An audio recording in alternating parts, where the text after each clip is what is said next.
Estamos trabalhando um pouquinho aqui com verbos. Você viu anteriormente a classificação dos verbos, você viu que é um verbo regular, irregular, anômalo, defectivo, abundante. Eu parei quando falava sobre os verbos abundantes e eu havia mencionado que nós estudaríamos agora a utilização de locuções verbais, trabalhando um pouquinho com as formas nominais de um verbo. Então, olha só, gente, o que a gente vai estudar agora?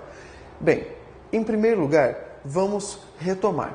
Um verbo possui 3 formas nominais: infinitivo, gerúndio e particípio. De novo, infinitivo, gerúndio e particípio, tá ok? O que a gente vai estudar agora? A gente vai estudar a formação de uma locução verbal. Lembra da dica que eu passei para vocês? Quando 2 ou mais palavras se unem na língua portuguesa para dar um único sentido, você tem um fenômeno muito louco, portanto, locução. Então, eu tenho, nesse caso, 2 verbos que se unem, locução verbal. Dá uma olhadinha aqui para você poder entender isso. Tá? Coloquei aqui locução verbal. E agora a gente vai estudar um pouquinho dessa ideia de locução verbal. Bem, para formar uma locução verbal, eu preciso de um verbo auxiliar e eu preciso de um verbo principal. Vamos entender essa nomenclatura? Vamos. O verbo auxiliar é aquele que vai receber a flexão de modo e tempo, tá ok? Ou seja, para você entender quando foi realizada a ação ou quando foi constatado determinado estado ou mudança de estado, e as definições são abrangentes. E você tem um verbo principal, que vai estar colocado em uma forma nominal. Forma nominal do verbo. Aí você fala: professor, eu não lembro do que é forma nominal, dá para você repetir? Dá para eu repetir, lógico. Então, olha só, nós temos 3 formas nominais. Faça um favor e lembre-se. Você tem infinitivo, tá? Infinitivo, a forma nominal que termina com R, beleza? Aí você tem o quê? O gerúndio, tá? É a forma nominal que finaliza com N, D, O. E você tem o particípio. Basicamente, com o que a gente vai trabalhar hoje. Particípio é a forma nominal que se fecha, termina com ado ou ido, beleza? Na sua forma regular. Então, só para você lembrar, pega um exemplo: infinitivo, amar, tá? Gerúndio, amando, ó, o NDO ali, e particípio, amado. Tranquilo? Essas são as formas nominais de um verbo. Formas nominais do verbo. Fácil? Fácil. Então, olha só. Como eu disse, você vai ter um verbo auxiliar, aquele que recebe flexão de modo e tempo, e você vai ter uma forma nominal. Por que isso é importante, professor? Porque na parte de flexão, e na parte de voz passiva, você vai ter que entender muito bem disso. Beleza? Então, pegue esses conceitos e decore. Verbo auxiliar e verbo principal. Vamos ao exemplo? O homem havia acendido a fogueira. Vamos avaliar apenas a locução verbal havia acendido. Então eu tenho aqui o verbo haver, beleza? E ele é o nosso verbo auxiliar. Por que auxiliar? Porque ele está ajudando você a entender quando foi realizada determinada ação. É por isso que ele recebe aqui, a flexão de modo e tempo, beleza? Aqui você entende que essa ação foi praticada no passado, tá joia? Agora, eu tenho acendido. Acendido é uma forma nominal de que tipo? É o particípio, termina com IDO, do verbo acender, tá ok? Então, olha só, forma nominal do verbo. E essa forma é o particípio. Isso aqui que vocês têm no quadro, meus queridos, é uma locução verbal. Isso vai aparecer várias vezes para você. Aí, como você faz para escrever? Como você faz para entender isso? Existe uma regra, tá? E eu falei que ia explicar qual era essa regra. Então, eu entendo que isso aqui foi apenas uma introdução para a nossa regra. Vem comigo para você entender essa regra aí. Então, olha que coisa bonita. Eu tenho a seguinte regra. Quando você tiver os verbos ter e haver como auxiliares, você utilizará o particípio regular, ou seja, o particípio longo. Vamos lembrar de uma coisa, gente, nem todos os verbos possuem dois particípios, tá? Somente os verbos abundantes. Então, olha só, eu coloquei um exemplo aqui. A máquina havia secado a roupa, beleza? Então, lembra que eu falei sobre a forma nominal e sobre o verbo auxiliar? Havia verbo auxiliar, tá aqui. Ele recebe a flexão de modo e tempo. Agora, secado é o particípio de que verbo? Verbo secar, tá? Você tem dois particípios, secado e seco. O regular é secado. Então, quando você possuir os verbos ter e haver na forma auxiliar, um dos dois, você vai utilizar ele como auxiliar e o particípio do próximo verbo como particípio longo, tá? Particípio longo. A máquina havia secado a roupa. Tranquilo. Particípio longo, você usou aqui. Agora, se os verbos auxiliares forem outros, me acompanha aqui para você entender isso. Veja o exemplo. Você tem outros 3 verbos para realizar essa locução verbal. Você pode ter o verbo ser, o verbo estar e o verbo ficar. Moleza. Se liga, ó, presta atenção aqui. Eu vou utilizar esses 3 verbos com o particípio irregular. Pelo amor de Deus, gente, quando houver o particípio irregular, tá? Você não vai ficar fazendo folia inventando particípio irregular para verbo que não possui, tá? Como é que eu vou saber? Estudando, né? Só estudando. Então, o particípio irregular é chamado também particípio curto. Veja, a roupa estava seca. Aqui eu tenho o verbo auxiliar, tá? Verbo auxiliar. E ele é um dos que está na lista? Olha ali, verbo estar. E agora, esse seca aqui? Esse seca é uma forma nominal, tá? Forma nominal do verbo secar, e essa forma nominal é o particípio. E eu utilizei o particípio curto, porque a regra é essa. Eu poderia falar a roupa estava seca, a roupa ficou seca, daí para frente. Beleza? Então, sempre que você possuir uma locução verbal, sempre que você precisar construir uma locução verbal, observe essas regras.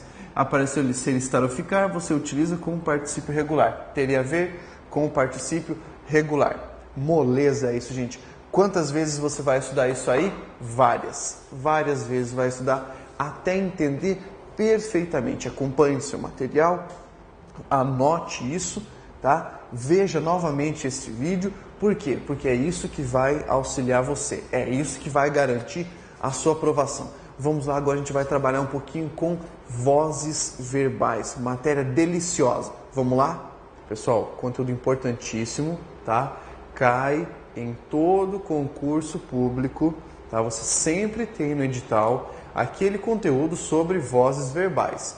Então, preste muita atenção agora e, se preciso for, esqueça do resto do planeta e entenda apenas isso que eu vou passar para você. Muito, muito importante. Bem, então, o que é a noção de voz do verbo? Quando nós falamos em voz verbal, nós centralizamos a nossa atenção para a posição do agente de determinada sentença e do paciente, ou do afetado, ou do receptor dessa determinada sentença. É exatamente isso que a gente vai avaliar agora. Para você entender, nós temos 4 tipos de vozes verbais para a língua portuguesa, sendo que desses 4 tipos, 3 são legitimamente aceitos e 1 ainda é vacilante, é colocado na categoria do outro. Mas eu vou passar para vocês os 4 separados. Então, olha só, eu tenho voz ativa, voz passiva, daí a voz passiva nós temos 2 tipos, analítica e sintética, voz reflexiva e voz recíproca. O que acontece? Essa voz recíproca você vai encontrar em algumas gramáticas aparecendo junto com a reflexiva, e dela vai se chamar Voz reflexiva recíproca. Por que eu vou passar as 4 separadamente? Porque se na sua prova aparecer voz reflexiva ou voz recíproca, vai dar na mesma se aparecer voz reflexiva recíproca composto ali. Joia? Então entenda, são 4 vozes, 4 maneiras de colocar a posição de agente e paciente em determinada sentença. Bora lá entender isso aí? Vamos começar falando sobre a voz ativa, tá? Então o que acontece?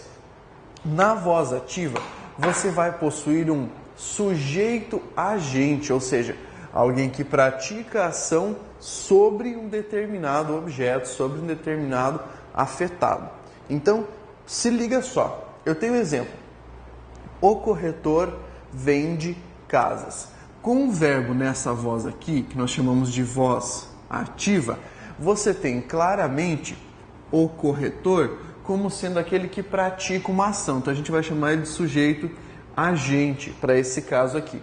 Ele pratica a ação de vender sobre um afetado, tá? Esse afetado está aqui, casas. Pode chamar ele de paciente se você quiser, tá? Fica mais fácil para você estudar. Então, o agente opera uma ação sobre um paciente. Por isso, voz ativa, é a voz da ação. Tranquilo? Na moral, né? Facinho. Vamos ver outro exemplo? Eu comprei um carro. Eu tenho aqui o verbo comprar, está na voz ativa.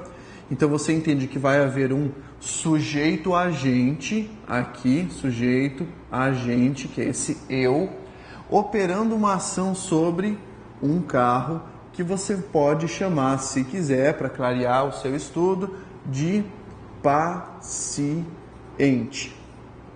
Beleza? Beleza. Isso é muito fácil, gente. Voz ativa é a mais comum da língua portuguesa. Você não tem dificuldade para fazer isso aí. Sossego total. Beleza? Então, de novo, revendo os termos aqui. Sujeito agente, verbo na voz ativa e o paciente recebendo essa ação. Tranquilo? Tranquilo, né? Agora, vamos trabalhar um pouquinho com essa noção de voz passiva. O que acontece na voz passiva? Eu vou ter que inverter essas posições de agente e de paciente. Mas há um porém. Eu tenho 2 maneiras de construir voz passiva na língua portuguesa. Então eu posso ter a voz passiva analítica. Lembra que eu falei para vocês, gente, que na língua portuguesa tudo que for analítico é maior? Então aqui nós teremos mais elementos.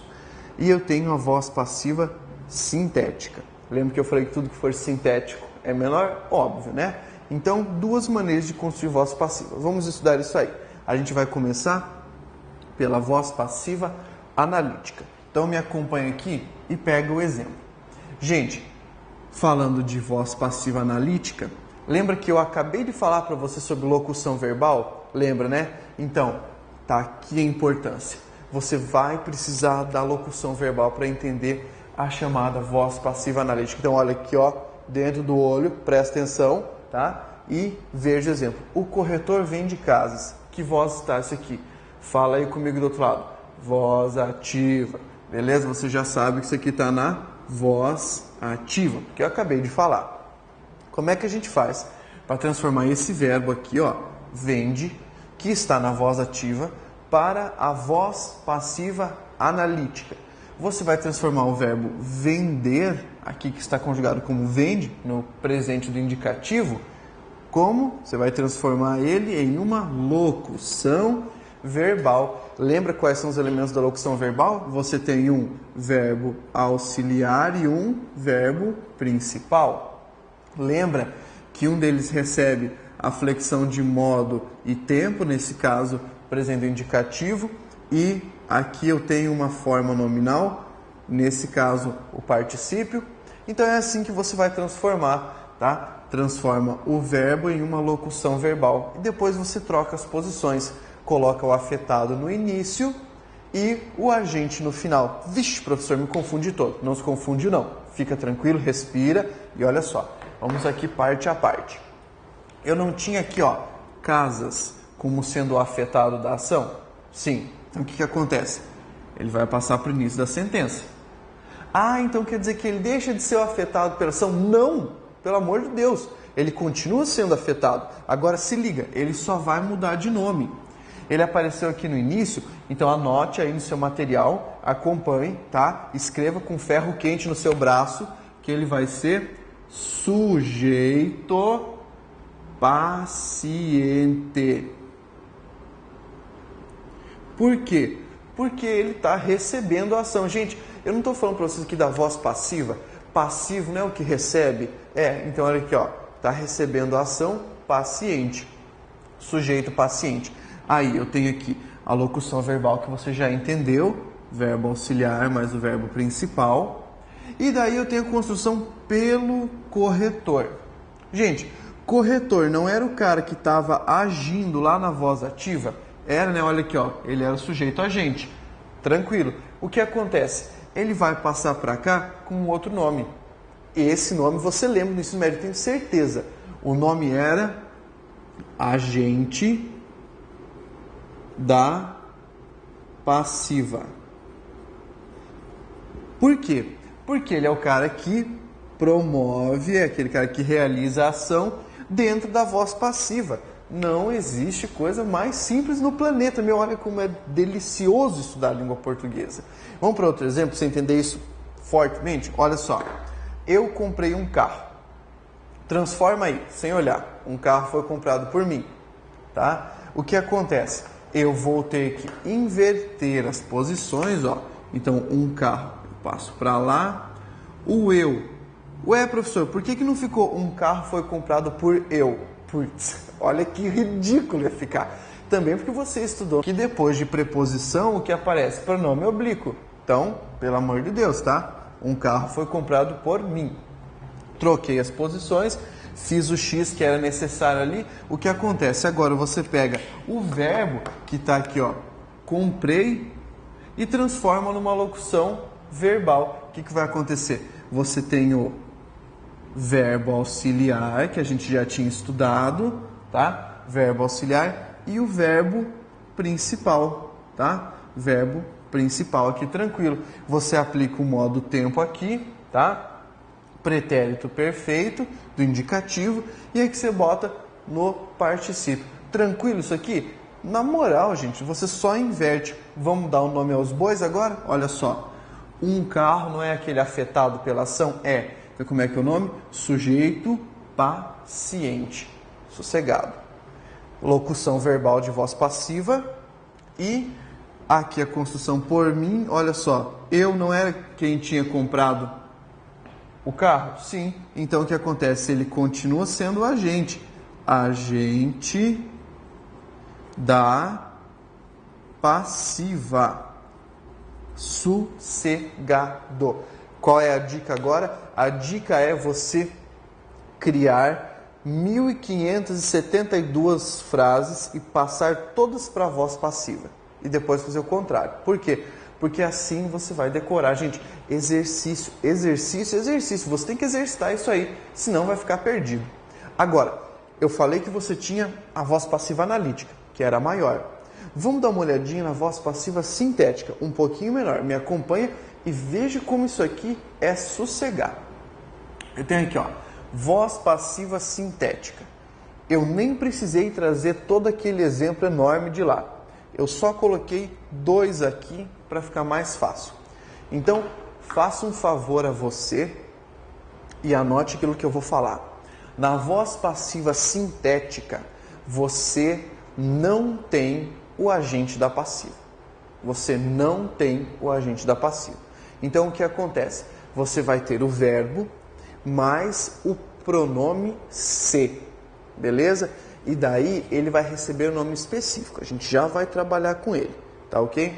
Veja os exemplos que eu dei aqui. Vendem-se casas e comprou-se um carro. Primeira coisa, se ligou que eu tenho vendem e casas? Sim, professor, me liguei. Então quer dizer o quê? Que isso aqui é sujeito. Ah, que tipo de sujeito? Paciente, tá ok? Então olha só, tá concordando. Por isso você não pode escrever vende-se casas. É vendem-se casas, beleza? Mesma coisa aqui, ó. Comprou-se um carro, singular, singular, tá concordando porque esse aqui é o sujeito. sujeito. Tranquilo? Vê que aqui não está colocado uma locução verbal, não está colocada uma locução verbal? Lógico. Então, o que acontece? Eu tenho sujeito, eu tenho verbo, eu tenho a partícula C. Então, anote isso. Essa partícula C aqui é chamada de, na língua portuguesa, né, de partícula. Anote que isso é importante. Partícula apassivadora. Por quê? Porque ela coloca essa sentença na voz passiva sintética. Muito fácil. Agora, pode aparecer com outro nome? Pode. Pode aparecer com o nome de pronome apassivador. Já vi isso aparecendo em prova de concurso público. Então apareceu partícula passivadora, pronome apassivador, beleza, está cumprindo a mesma função, que é colocar essa sentença na voz passiva sintética. Qual é a característica? Você não possui na voz passiva sintética o que? O agente da passiva. E outra, se você quiser, você pode transformar a voz passiva sintética em analítica de volta. Como? Eu posso falar assim, ó, casas são vendidas, tá? Ou, nesse caso, aqui comprou-se um carro foi comprado. Tranquilo? Tranquilo. Última dica sobre voz passiva. Gente, isso cai em concurso bastante. Isso aqui é um exemplo? Fundação Carlos Chagas sempre cobra isso que eu vou falar para vocês. Eles perguntam para você qual verbo pode possuir a voz passiva, qual pode ser transposto para a voz passiva. Então, dica, e essa aqui é dica de parceria mesmo, cara. Só vão possuir voz passiva verbos transitivos diretos e verbos bitransitivos, ou chamados de transitivos diretos e indiretos. Você já estudou essa classificação comigo. O que significa, professor? Significa que verbo intransitivo, verbo transitivo indireto e verbo de ligação não possuem voz passiva, tá? Verbo transitivo direto e verbo bitransitivo possuem, tá ok? Entendeu isso aí? Tranquilo, né, gente? A gente trabalhou agora um pouquinho com vozes verbais. Eu vou passar as duas últimas para vocês. Vou passar a reflexiva e a recíproca. Não descanse. Vamos lá, fôlego. Dê uma olhadinha aqui, ó. A voz reflexiva ocorre quando o sujeito é agente e paciente da mesma ação, tá? Então eu dei aqui dois exemplos para você entender como vai funcionar essa noção de reflexibilidade. Olha só, eu tenho o exemplo: a menina penteou-se e o garoto enfeitou-se. Eu falei que sempre dá exemplo tonguinho assim. Por quê? Porque se você aprendeu aqui, você consegue passar isso para o mais complexo. Então, preste atenção. No exemplo, a menina penteou-se, eu tenho aqui a menina como praticante de uma ação, não é? Ela não está sendo, por um lado aqui, agente? É lógico que está. Por quê? Porque ela opera, ela pratica uma ação sobre alguém. Vamos então para o verbo. A menina penteou. Ela penteou alguém, lógico. Agora, o que acontece? Eu tenho aqui a palavrinha ser. E essa palavrinha ser, nesse caso, redireciona a ação e mostra que o afetado é a própria menina. Então, por outro lado, ela é paciente da mesma ação. Quer dizer, ela praticou a ação sobre si. Imagina lá a guria penteando o cabelinho, tá? Praticou a ação sobre si. Aí você perguntar, professor, o que é isso aqui? Esse aqui é o sujeito, que é agente e paciente ao mesmo tempo. O verbo pentear e esse ser aqui, como a gente classifica isso? Se você fala assim, isso aí é partícula passiva. Não, não é. Não é partícula passivadora. Dá uma olhada. O nome disso aqui é pronome reflexivo, tá? Facinho. Pronome reflexivo. Em algumas gramáticas, você vai encontrar isso aqui como sendo voz recíproca também, como pronome reflexivo recíproco. Fique só com esse nomezinho aqui, ó, pronome reflexivo, já está sossegado. Segundo exemplo, o garoto enfeitou-se. Vai ser a mesma questão. Eu tenho aqui, o garoto é um sujeito. que por um lado está sendo agente, está praticando uma ação, a ação de enfeitar alguma coisa ou de enfeitar alguém, beleza? Agora, eu venho para o verbo, vejo, enfeitou. Quem enfeita, enfeita o quê? Né? Enfeita alguém. Olha só, o se não está dando a ideia de que o afetado é o próprio garoto?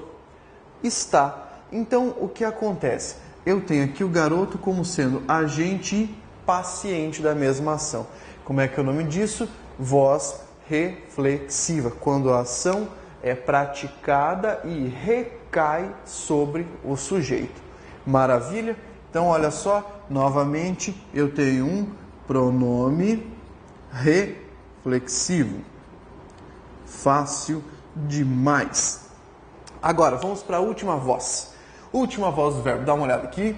Eu tenho a chamada voz recíproca. E na voz recíproca, eu tenho aquilo que nós chamamos de ações mútuas. Ou seja, para você entender o que é essa ação mútua, você pressupõe mais de um agente, né? Mais de um ator aqui, mais de uma pessoa praticando uma ação mútua, uma sobre a outra. Vamos pegar aqui, por exemplo, os presidentes cumprimentaram-se, tá?